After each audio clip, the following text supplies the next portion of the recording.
Saya Dr. Nugrahayu, saya akan mempresentasikan tentang pentingnya nutrisi untuk kesehatan kulit. Kita di sini didukung oleh Wardah dan didukung dari Rumah Sakit Kenari Geraha Medika Cilengsi, Kabupaten Bogor.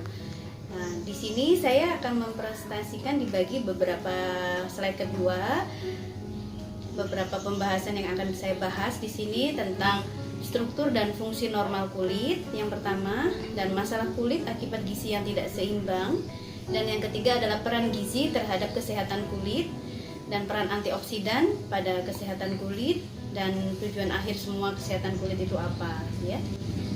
Yang pertama yaitu kita masuk slide ketiga, yaitu tentang struktur dan fungsi kulit dan fungsi normalnya.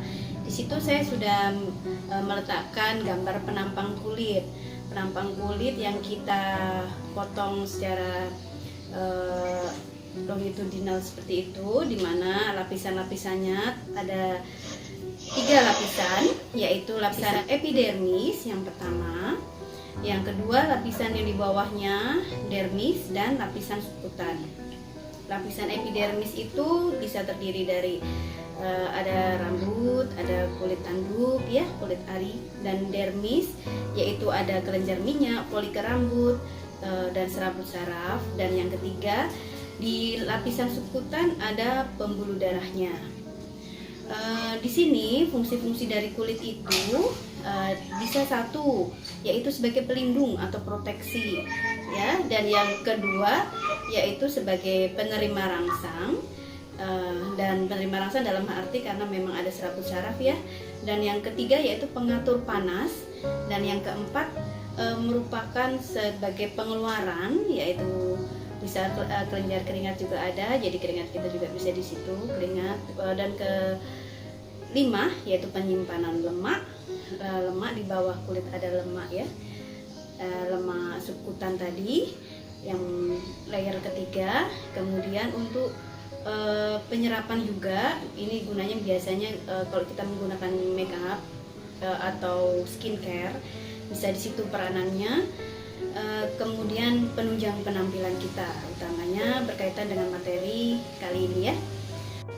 Untuk slide berikutnya, slide keempat, di sini pentingnya mengetahui tentang gizi seimbang itu apa. Gizi seimbang terdiri dari 3 bagian, yaitu satu sebagai zat membangun yang terdiri dari materi-materi seperti protein hewani, protein nabati, dan yang kedua sebagai pengatur yang terdiri dari buah dan sayur, dan yang ketiga yaitu zat tenaga. Zat tenaga itu bisa dilihat di slide, itu mengandung seperti karbohidrat ya. Tentunya di sini karbohidrat yang bagus yaitu karbohidrat yang kompleks. Kompleks itu maksudnya belum termodifikasi atau belum diproses lebih lanjut. Jadi seperti nasi, seperti ubi, singkong, seperti itu ya. Kemudian gizi seimbang slide berikutnya, tadi berdasarkan fungsinya.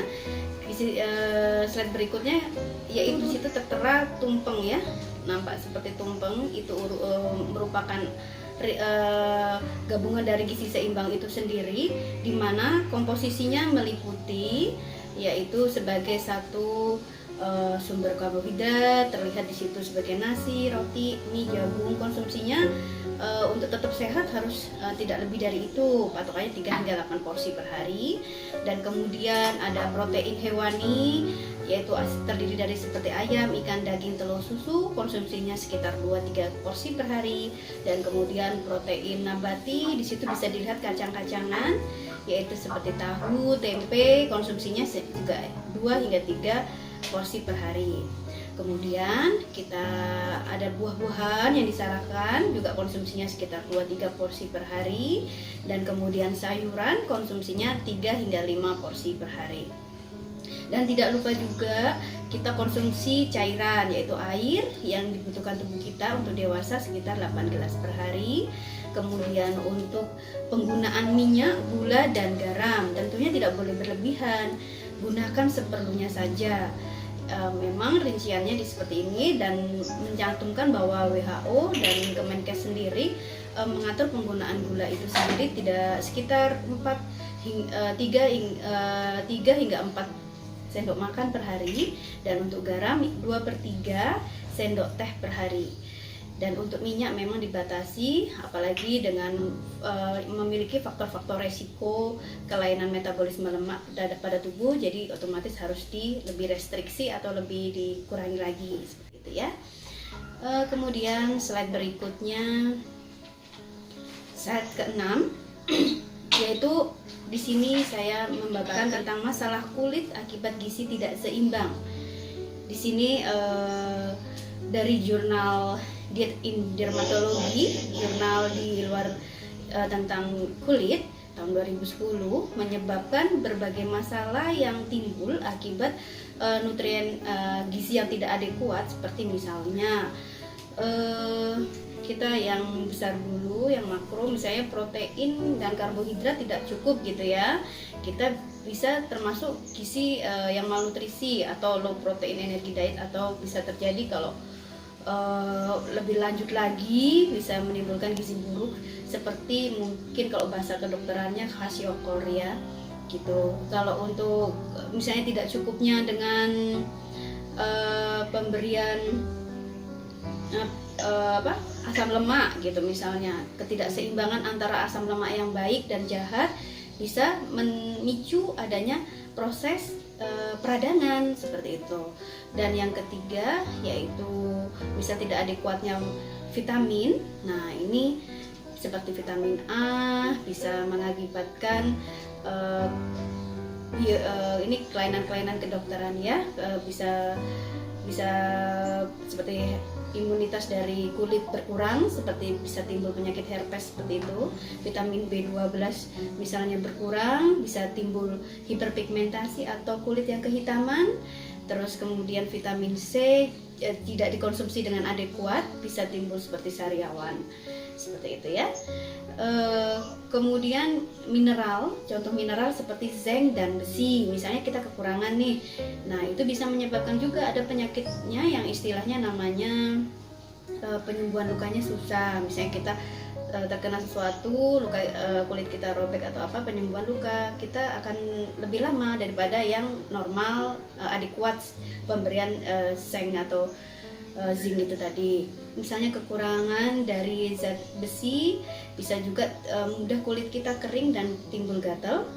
Terus kemudian rambut kita juga mudah rontok atau kita mudah sariawan seperti itu. Ya, itu berbagai macam masalah kulit akibat gizi kita tidak seimbang atau kurang ya. Kemudian slide berikutnya yaitu slide 7, di mana peran gizi pada kesehatan kulit itu. Nah, di sini ada berbagai macam-macam diagnosa penyakit kulit yang diakibatkan ketidakadekuatan dari nutrisi ya. Yang saya garis besarin itu yang ada warna merahnya itu akne. Akne itu adalah jerawat ya. Dalam hal ini kan kita bahas tentang kecantikan kali ini ya. Jadi itu yang lainnya itu kelainan kulit yang lain yang tidak berkaitan dengan penampilan, tapi kalau untuk akne kan berkaitan dengan sesi kita kali ini.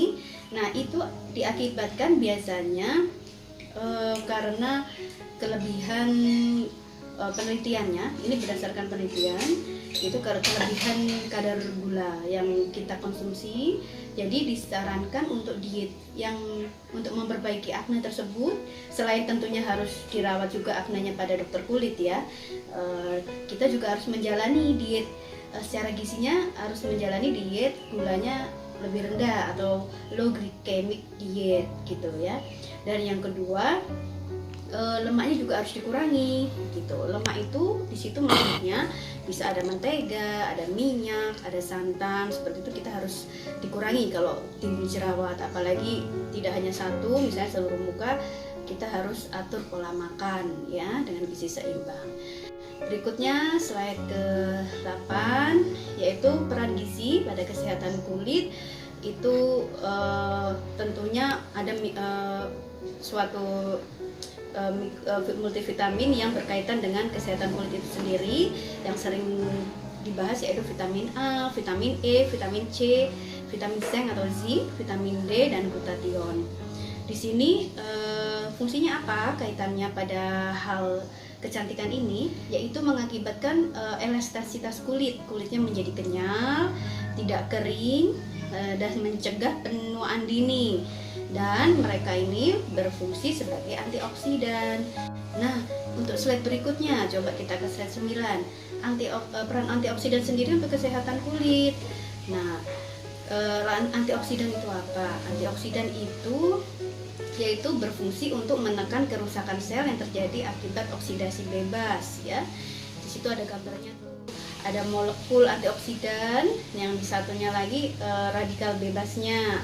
Radikal bebas itu apa? Radikal bebas adalah molekul yang kehilangan satu buah elektron dari pasangan elektron bebasnya, sehingga menjadi tidak stabil dan mudah bereaksi membentuk radikal baru. Radikal tuh kan nggak bagus ya, jadi diseimbangkan dengan antioksidan. Jadi dia kehilangan satu elektron, fungsinya antioksidan itu mengisi elektron yang hilang agar stabil, jadi dia tidak mudah bereaksi kembali membentuk suatu radikal baru. Radikal ini bisa jika berlebihan, misalnya contoh pada orang obesitas, ya, itu radikal bebasnya porsinya lebih banyak daripada yang dengan berat badan ideal. Itu akan mengakibatkan suatu reaksi radikal baru yang banyak, sehingga mengakibatkan imunitasnya turun. Nah, di sini peranannya dengan kulit, ini tadi dengan obesitas, dengan kulit, dia radikal bebas itu mengakibatkan penuaan dini, satu, kerusakan jaringan, ya, tidak hanya di kulit saja, dan kemudian bisa mengakibatkan, kalau berlebihan bisa memicu kanker, ya, kanker atau keganasan. Dan yang berikutnya tentunya bisa menyebabkan seluruh metabolisme tidak baik, antara lain dengan gangguan jantung juga bisa, ya. Biasanya radikal bebas ini dipicu juga dengan lifestyle kita yang tidak sehat, seperti merokok, ya. Nah, di sini ada gambarnya merokok atau asap polusi udara, itu juga bisa, ya. Makanya pentingnya di sini dibutuhkan si antioksidan tadi. Antioksidan tadi itu yang komponennya yang tadi itu vitamin-vitamin, ya, yang mendukungnya. Nah, kemudian slide berikutnya. Ini adalah bahan makanan yang mengandung antioksidan. Nah, di sini indah sekali ya bahan makanannya, ya. Di sini yang berwarna-warni gitu ya. Ada yang merah, ada yang hijau, ada yang kuning, ada yang putih, dan ada yang ungu, ya. Ini semua mengandung antioksidan. Di situ terkandung zat antioksidannya itu namanya ada yang flavonoid, ada polifenol, ada glutathione, coenzyme Q10, NADH, L-carnitin, dan alpha lipoic acid. Jadi tidak hanya buah dan sayur, tapi di situ juga bisa protein hewani maupun protein nabatinya. Namun yang bukan bagian minyaknya atau bukan lemaknya, ya, di situ diutamakan yang dagingnya, ototnya, seperti itu. Nah, slide saya yang terakhir nih, pesan saya take home message-nya, guna menunjang dari kesehatan kulit. Tujuan kita memamerkan bahan makanan sumber dan diet yang seimbang. Dengan itu kita tujuannya apa nih? Maka lakukanlah diet yang gizi seimbang dengan pemilihan bahan makan sumber yang beraneka ragam dan bervariasi. Yang kedua, hidrasinya cukup, yaitu kecukupan cairan. Misalnya kalau dewasa sekitar 6 hingga 18 per hari gitu, ya. Dan dilakukan juga aktivitas fisik. Ya, kita nggak boleh mager nih, apalagi yang work from home atau yang di rumah aja, ya. Itu tidak boleh mager. Jadi biar kita tidak lebaran, ya, ukuran size kita, ya, dan agar tetap sehat dan bugar, makanya diperlukan aktivitas fisik. Aktivitas fisik di sini yang diharapkan seperti apa, ya? Bisa dilakukan dengan intensitas sedang. Jadi dimana memicu denyut jantung kita, sehingga seperti yang bisa dilakukan seperti lari, seperti jogging di rumah aja gitu. Misalnya nggak usah keluar, atau mungkin lihat YouTube, buka, terus di situ kan banyak tentang channel-channel aktivitas fisik olahraga yang tidak perlu berat-berat dulu, disesuaikan dengan kondisi tubuh kita. Nah, nanti secara bertahap kalau memang sudah oke dan expert di itu udah bisa ditingkatkan dosisnya bertahap aktivitas fisik atau olahraganya. Dan yang keempat yaitu istirahatnya harus cukup. Istirahat cukup itu minimal 6 hingga 8 jam per hari dan bergaya hidup sehat. Ya, bergaya hidup sehat tuh dalam arti ya hindari rokok, kalau bisa hindari polutan, ya, tidak minum alkohol seperti itu ya.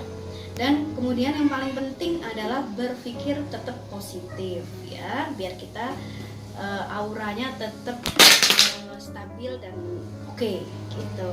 Dan jika memang ini kita harus mengelola juga nih tingkat stres kita masing-masing, kita harus kelola dengan baik biar kita tidak hormon-hormon kita tidak terpengaruh dengan stres yang terjadi seperti itu. Dan terima kasih atas presentasi kami kembalikan ke moderator, semoga berguna ya dan bermanfaat. Wassalamualaikum warahmatullahi wabarakatuh.